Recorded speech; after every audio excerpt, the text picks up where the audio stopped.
Hello friends, welcome to crazy GK trick. तो आइए daily current affairs की series में आगे बढ़ते हैं और आज के इस सेशन में हम 8 फरवरी 2024 के सभी करंट अफेयर्स को यहाँ पर डिटेल में समझ लेते हैं। वीडियो में एंड तक बने रहिएगा। वीडियो पसंद आए तो वीडियो को लाइक और शेयर कर दीजिएगा। अगर आपको डेली करंट अफेयर की पीडीएफ चाहिए तो आप क्रेजी जीके ट्रिक के टेलीग्राम चैनल से या फिर क्रेजी जीके ट्रिक के एप्लीकेशन पर जाकर फ्री ऑफ कॉस्ट इसकी पीडीएफ को कलेक्ट कर सकते हैं।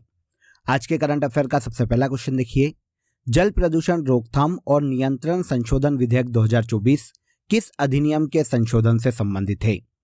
तो देखिए यहाँ पर आपको नाम से समझ में आ जाएगा कि ये संशोधन बिल है, अमेंडमेंट बिल है, जो कि जल प्रदूषण रोकथाम और नियंत्रण से संबंधित है। ये जो बिल लाया गया है फ्रेंड्स, जल प्रदूषण निवारण और नियंत्रण अधिनियम 1974 के संशोधन में लाया गया है। तो आंसर हो जाएगा यहाँ पर आंसर ए। हाल ही में देखिए पार्लियामेंट की राज्यसभा में भारत के पर्यावरण, वन एवं जलवायु परिवर्तन मंत्री भूपेंद्र यादव ने जल प्रदूषण रोकथाम और नियंत्रण संशोधन विधेयक 2024 को प्रस्तुत किया। यह राज्यसभा में पारित कर दिया गया है फ्रेंड्स, जो कि देखिए 1974 के जल प्रदूषण निवारण और नियंत्रण अधिनियम में संशोधन के लिए लाया गया है। इस संशोधन अधिनियम में क्या क्या प्रावधान किए गए, अगर हम इसकी बात करें तो देखिए जल संबंधित नियमों का अगर अब कोई भी उल्लंघन करता है तो उसे प्रतिदिन के हिसाब से जुर्माना देना होगा। प्रतिदिन के हिसाब से उस पर जुर्माना लगाया जाएगा और ये जो जुर्माने की राशि है इससे एक विशेष कोष बनाया जाएगा जिसका प्रयोग वाटर संरक्षण के लिए या जल संरक्षण के लिए किया जाएगा। इसके अलावा राज्य प्रदूषण नियंत्रण बोर्ड से बिना अनुमति के उद्योग स्थापित करने या संचालित करने पर 6 साल की कैद या फिर जुर्माने का भी प्रावधान किया गया है। तो ये जल प्रदूषण रोकथाम और नियंत्रण संशोधन विधेयक 2024 है फ्रेंड्स, जो कि जल प्रदूषण निवारण और नियंत्रण अधिनियम 1974 में चेंजेस के लिए लाया गया है। आपको नाम से समझ में आ जाएगा कि ये जो बिल है फ्रेंड्स, ये जो एक्ट है ये 1974 में लाया गया था। भारत में जल प्रदूषण को नियंत्रित करने, उसकी रोकथाम करने और देश में पानी की उच्च गुणवत्ता को बनाए रखने के लिए इस एक्ट को 1974 में पारित किया गया था। और अब इसी में संशोधन के लिए जल प्रदूषण रोकथाम और नियंत्रण संशोधन अधिनियम 2024 को राज्यसभा में पारित किया गया। आगे बढ़ने से पहले आप सभी को एक बहुत ही इंपॉर्टेंट अपडेट देता हूं फ्रेंड्स। आप सभी के लिए क्रेजी जीके ट्रिक के रूट एप्लीकेशन पर हमारे जीएस फाउंडेशन का आरंभ 2.0 बैच शुरू होने वाला है। स्पेशली ऐसे जितने भी स्टूडेंट हैं जो कि सिविल सर्विसेज की तैयारी कर रहे हैं, उनके लिए ये बैच बहुत ही बेनिफिट करने वाला है, क्योंकि स्पेशली जो फोकस इस बैच में हमारा होने वाला है वो आंसर राइटिंग पर रहेगा। आप सभी जानते हैं सेंट्रल में यूपीएससी या स्टेट में जो पीसीएस की एग्जाम है वहाँ पर आंसर राइटिंग बहुत ही इंपॉर्टेंट हो जाती है। तो पूरे बैच को आंसर राइटिंग के पॉइंट ऑफ व्यू से ही डिज़ाइन किया गया है। कुछ एडिशनल सब्जेक्ट भी एड ऑन किए गए हैं यहाँ पर, जैसे foreign affairs, Indian society, disaster management. ये आपके लिए एडिशनल सब्जेक्ट है जो कि आपको पहले आरंभ बैच में नहीं मिले थे और इस आरंभ 2.0 में आपके लिए यहाँ पर ऐड किए गए हैं। आप पूरा बैच भी ज्वाइन कर सकते हैं। इसके अलावा अगर आप इंडिविजुअली किसी सब्जेक्ट को पढ़ना चाहते हैं तो आप उसमें भी इजीली एनरोल कर सकते हैं रूट एप्लीकेशन पर जाकर। वहाँ पर इंडियन पॉलिटी मैं आपको पढ़ाने वाला हूँ। अगर आप इंडियन पॉलिटी को डेप्थ में पढ़ना चाहते हैं तो आप मेरा ये बैच ज्वाइन कर सकते हैं। इजीली आप प्ले स्टोर से रूट एप्लीकेशन को डाउनलोड कर लीजिए। वहाँ पर इंडियन पॉलिटी का लाइव बैच आप सभी के लिए अवेलेबल है, जहां पर पूरे बैच में आपको लाइव क्लासेस मिलने वाली है और लाइव क्लासेस बाद में आपको रिकॉर्डेड फॉर्म में भी अवेलेबल होगी। क्लास नोट्स भी दूंगा मैं आपको, साथ ही साथ टेस्ट सीरीज जितने भी टॉपिक हम पढ़ेंगे उसके टेस्ट भी आपको वहीं पर एप्लीकेशन में अवेलेबल हो जाएंगे, जिनको आप इजीली लगाकर अपना परफॉर्मेंस चेक कर सकते हैं। आई होप अपडेट अच्छा लगा होगा। बिना देर किए रूट एप्लीकेशन को डाउनलोड कर लीजिए प्ले स्टोर से और आप किसी भी सब्जेक्ट में एनरोल कर सकते हैं। इसके बाद सेकेंड क्वेश्चन देखिए, राष्ट्रीय विज्ञान दिवस 2024 की थीम क्या है? तो पहले तो देखिए आपको यहाँ पर यह पता होना चाहिए कि राष्ट्रीय विज्ञान दिवस हर साल 28 फरवरी को सेलिब्रेट किया जाता है। 2024 में विकसित भारत और स्वदेशी तकनीक राष्ट्रीय विज्ञान दिवस की थीम है। आंसर बी करेक्ट हो जाएगा। भारत के परमाणु ऊर्जा और अंतरिक्ष राज्य मंत्री डॉक्टर जितेंद्र सिंह ने हाल ही में राष्ट्रीय विज्ञान दिवस 2024 की थीम को जारी किया। 2024 में 28 फरवरी को राष्ट्रीय विज्ञान दिवस की थीम विकसित भारत के लिए स्वदेशी तकनीक रखी गई। इस वर्ष ये जो थीम है फ्रेंड्स, भारतीय वैज्ञानिकों को डेडिकेट की गई है। भारतीय वैज्ञानिकों की उपलब्धियां, विज्ञान और नवाचार में उनकी जो उपलब्धि है उनको दर्शाने के लिए इस थीम को चुना गया है। अब देखिए, आपको यहाँ पर ये तो पता चल गया कि हर साल 28 फरवरी को राष्ट्रीय विज्ञान दिवस मनाया जाता है, लेकिन किसकी याद में मनाया जाता है इसकी बात करें तो ये सीवी रमन की याद में मनाया जाता है। सीवी रमन ने देखिए रमन इफेक्ट की खोज की थी। इसी उपलक्ष्य में हर साल 28 फरवरी को भारत में राष्ट्रीय विज्ञान दिवस के रूप में सेलिब्रेट किया जाता है। 1988 में इस दिन को मनाए जाने की घोषणा की गई थी। आपको सीवी रमन के बारे में पता होना चाहिए। रमन इफेक्ट की खोज के लिए इन्हें 1930 में नोबेल प्राइज से सम्मानित किया जा चुका है।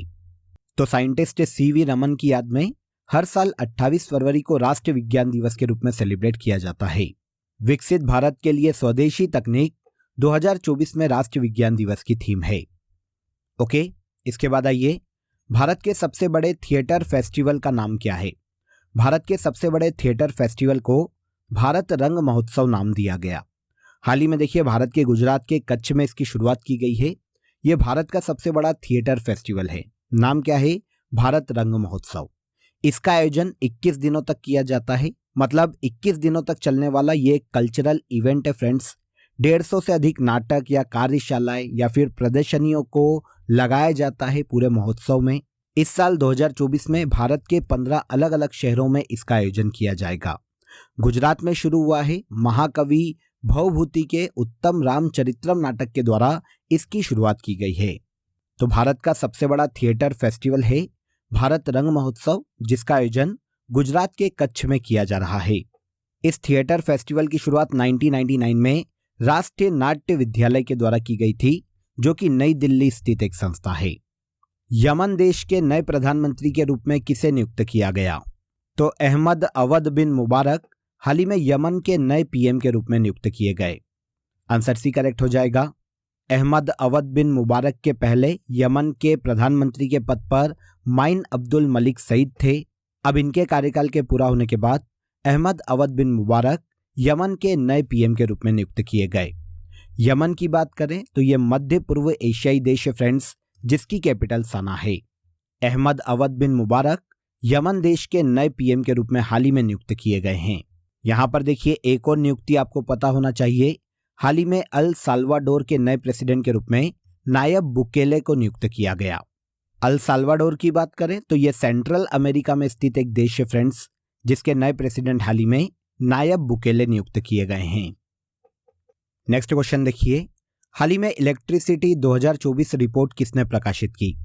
देखिए इलेक्ट्रिसिटी 2024 रिपोर्ट की बात करें फ्रेंड्स तो इसे इंटरनेशनल एनर्जी एजेंसी के द्वारा हाल ही में जारी किया गया। पहला आंसर लेंगे, आंसर डी यहां पर करेक्ट हो जाएगा। देखिए यहां पर रैंक तो है नहीं किसी देश की, लेकिन जो कीवर्ड हैं, की पॉइंट्स हैं इस रिपोर्ट के अंदर, उनकी हम बात कर लेते हैं कि इस रिपोर्ट में किसकी बात की गई है। तो देखिए इंटरनेशनल एनर्जी एजेंसी की इलेक्ट्रिसिटी 2024 रिपोर्ट में यह बताया गया कि 2026 तक दुनिया भर में बिजली की मांग वर्तमान मांग से दोगुनी होने की उम्मीद है। मतलब 2024 में अभी हम जो बिजली की डिमांड देख रहे हैं वर्ल्ड में, 2026 तक ये लगभग दुगनी हो जाएगी। इसके अलावा जो अतिरिक्त बिजली की मांग है वो क्लीन एनर्जी टेक्नोलॉजीज के द्वारा पूरी किए जाने का अनुमान है।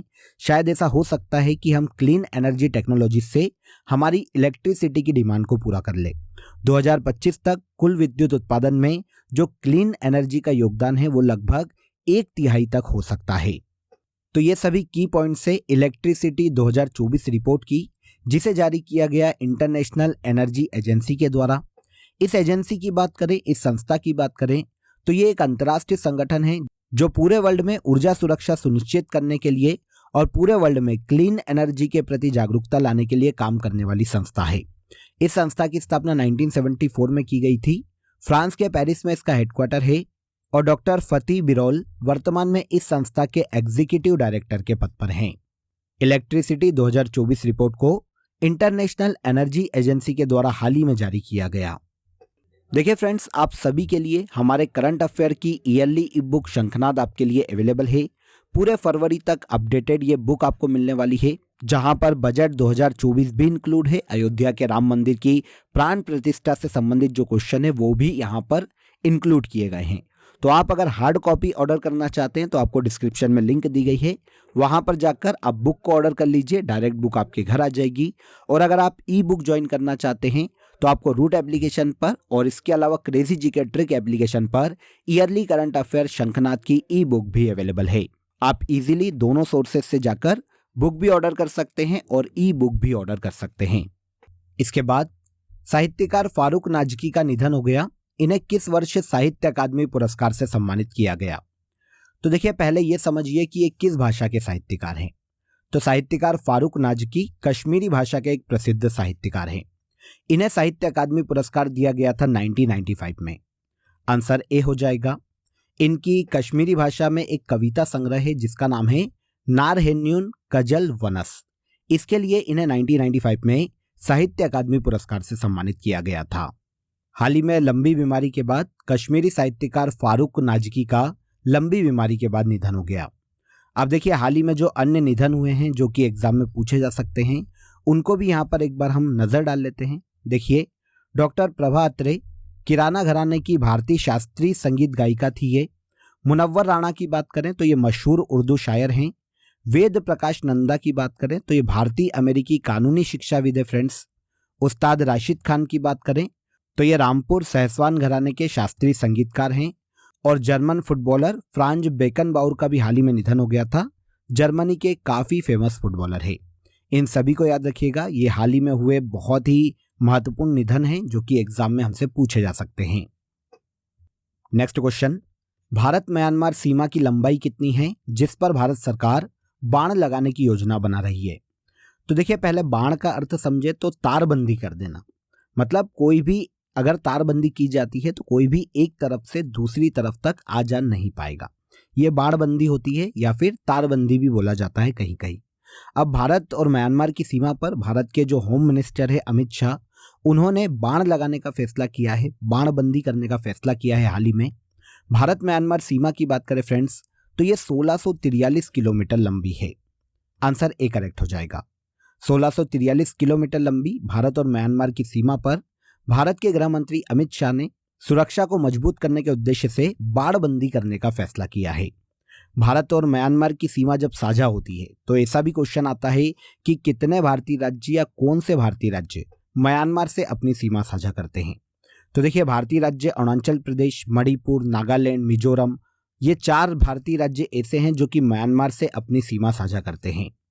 यहाँ पर आपको ये एक और इंटरेस्टिंग फैक्ट पता होना चाहिए कि अराकान योमा पर्वत जो कि भारत और म्यांमार के मध्य में स्थित है, ये भारत और म्यांमार की प्राकृतिक सीमा का निर्धारण करता है। भारत और म्यांमार की सीमा 1643 किलोमीटर लंबी है, जिस सीमा पर सेंट्रल गवर्नमेंट के द्वारा अब बाणबंदी की जाने का फैसला किया गया। इसके बाद आइए, हाल ही में किस अंतरिक्ष एजेंसी ने संभावित सुपर अर्थ TOI 715b की खोज की? तो देखिए, एक नया सुपर अर्थ खोजा गया है फ्रेंड्स नासा के द्वारा, जिसे नाम दिया गया है TOI 715। ये जो नया सुपर अर्थ है फ्रेंड्स, ये पृथ्वी से 137 प्रकाश वर्ष की दूरी पर है। नासा का मानना है कि यहाँ पर पानी के कुछ साक्ष्य देखने को मिल सकते हैं और इससे उम्मीद लगाई जा रही है कि सुपर अर्थ पर जीवन भी संभव हो सकता है। TOI 715b, जिसे सुपर अर्थ की संज्ञा दी गई है फ्रेंड्स, इसकी खोज हाल ही में नासा के द्वारा की गई। नासा के बारे में आप सभी जानते हैं, ये अमेरिकी अंतरिक्ष एजेंसी है नासा, जिसने हाल ही में पृथ्वी की तरह दिखने वाला ये एक और अर्थ खोजा है और इसे नाम दिया गया सुपर अर्थ। सर्वाइकल कैंसर से सुरक्षा के लिए कितने वर्ष तक की आयु की बच्चियों को सर्वाइकल कैंसर की वैक्सीन मुफ्त लगाई जाएगी? तो देखिए, सर्वाइकल कैंसर से सुरक्षा के लिए सेंट्रल गवर्नमेंट ने इनिशिएट लिया है कि अब देश में 9 से 14 साल तक की बच्चियों को सर्वाइकल कैंसर की वैक्सीन मुफ्त में लगाई जाएगी। ये जो वैक्सीन लगाई जाने वाली है, ये मिशन इंद्रधनुष के तहत लगाई जाएगी और इस वैक्सीन या इस टीके का नाम ह्यूमन पेपिलोमा वायरस टीका है, जिसे शॉर्ट में HPV टीके के नाम से भी जाना जाता है। अब भारत में सर्वाइकल कैंसर की रोकथाम के लिए 9 से 14 वर्ष तक की आयु की बच्चियों को ये टीका लगाया जाने वाला है। देखिए, कुछ समय से सर्वाइकल कैंसर काफ़ी सुर्खियों में रहा है फ्रेंड्स, और आप सभी जानते हैं कि एक्चुअल में ये कैंसर है क्या, किससे रिलेट करता है। तो यहाँ पर हम शॉर्ट में समझने की कोशिश भी कर लेते हैं। देखिए, जब महिलाओं के यूट्रस के हिस्से सर्विक्स में कोशिकाएं अनियंत्रित रूप से बढ़ने लगती है, अनियंत्रित होकर बढ़ने लगती है, तो ये सर्वाइकल कैंसर के कारक होते हैं, या इसे कहा जाता है सर्वाइकल कैंसर। नॉर्मली यह जो कैंसर है ह्यूमन पेपिलोमा वायरस संक्रमण के कारण होता है, जो यौन संपर्क के माध्यम से फैलने वाला बहुत ही आम या साधारण वायरस है। इससे बचाव के लिए जो टीका लगाया जाता है वो है HPV टीका, जो कि देश में 9 से 14 वर्ष तक की बच्चियों को अब मिशन इंद्रधनुष के तहत लगाया जाएगा। भारत में टीकाकरण के उद्देश्य को पूर्ण करने के लिए मिशन इंद्रधनुष की शुरुआत 25 दिसंबर 2014 में की गई थी। ओके, इसके बाद आज के करंट अफेयर का सबसे लास्ट क्वेश्चन देखिए, हाल ही में किस राज्य में बापू टावर का इनॉग्रेशन किया गया? तो भारत के राष्ट्रपिता महात्मा गांधी को समर्पित बापू टावर का इनॉग्रेशन हाल ही में भारत के बिहार राज्य की राजधानी पटना में किया गया। आंसर भी करेक्ट हो जाएगा।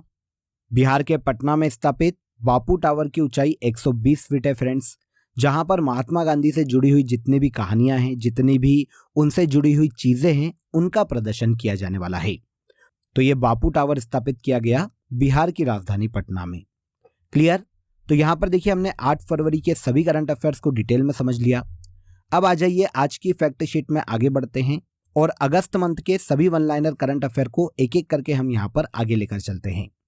पहला देखिए, 12 अगस्त 2023 को मध्य प्रदेश की कैबिनेट ने किसान कल्याण योजना के तहत किसानों के लिए 6,000 रुपए को मंजूरी प्रदान की। 13 अगस्त 2023 को भारत ने 2030 तक प्राकृतिक गैस हिस्सेदारी को 3 गुना बढ़ाकर 15% तक करने का लक्ष्य रखा है। 13 अगस्त 2023 को सुभाष रुनवाल को लाइफ टाइम अचीवमेंट अवार्ड से सम्मानित किया गया। 14 अगस्त 2023 को भारत ने चौथी बार एशियन चैंपियंस ट्रॉफी को अपने नाम किया। 14 अगस्त 2023 को 13वें वार्षिक एंटरप्रेन्योर इंडिया अवार्ड्स में tech startup of the year का अवार्ड जियो हैप्टिक को दिया गया। आगे 14 अगस्त 2023 को ऑस्ट्रिया का वीना दुनिया का सबसे रहने योग्य शहर घोषित किया गया। 14 अगस्त 2023 को जारी FIH पुरुष हॉकी रैंकिंग में नीदरलैंड शीर्ष पर रहा है। इसके अलावा अगस्त मंथ में भारत के गुजरात राज्य में ए हेल्प कार्यक्रम की शुरुआत की गई। ये सभी वन लाइनर अगस्त मंथ से बहुत ही इंपॉर्टेंट है, नोट कर लीजिएगा। अब आ जाइए लास्ट डे के सेशन में जो करंट अफेयर हमने डिटेल में समझा था उसे हम एक बार यहाँ पर रिवाइज कर लेते हैं। पहला देखिए, तेलंगाना राज्य में देश के पहले डिजिटल राष्ट्र संग्रहालय की स्थापना की जाएगी। अंतरिक्ष में सर्वाधिक समय तक रहने वाले अंतरिक्ष यात्री ओलेग कोकोनेको बने। फर्स्ट बिम्स्टेक एक्वाटिक्स चैंपियनशिप का आयोजन भारत की राजधानी नई दिल्ली में किया जा रहा है।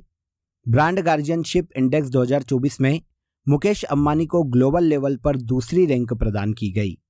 भारतीय सेना का वाइस चीफ मतलब उप प्रमुख हाल ही में लेफ्टिनेंट जनरल उपेंद्र द्विवेदी को नियुक्त किया गया। UPI सेवा स्वीकार करने वाला पहला यूरोपीय देश फ्रांस बना है। इसके बाद आइए, फीफा वर्ल्ड कप 2026 का आयोजन अमेरिका, कनाडा और मेक्सिको में संयुक्त रूप से किया जाएगा। हाल ही में मां कामाख्या एक्सेस कॉरिडोर की आधारशिला रखी गई। मां कामाख्या मंदिर असम राज्य में नीलांचल पहाड़ी पर स्थित है। हाल ही में उत्तराखंड सरकार ने यूनिफॉर्म सिविल कोड विधेयक उत्तराखंड में पेश किया। और लास्ट है, ONGC के सी सर्वाइवल सेंटर का इनॉग्रेशन भारत के गोवा राज्य में किया गया। ये सभी ऐसे करंट अफेयर है फ्रेंड्स जिन्हें हमने लास्ट डे के सेशन में डिटेल में समझा था। अब आज के लिए आप सभी के लिए क्वेश्चन ऑफ द डे देख लीजिए। फीफा वर्ल्ड कप 2026 का आयोजन किस देश में किया जाएगा? कल के सेशन में मैंने आपको इसके बारे में बताया था और रिवीजन में भी आज बताया है, तो कमेंट में ज़रूर बताइएगा कि इस क्वेश्चन का आंसर क्या है। अगर आपको वीडियो पसंद आया हो तो वीडियो को लाइक और शेयर कर दीजिए, चैनल को सब्सक्राइब कर लीजिए। कल फिर मुलाकात करेंगे नेक्स्ट डे के करंट अफेयर में। तब तक अपना ख्याल रखिए। जय हिंद, जय भारत।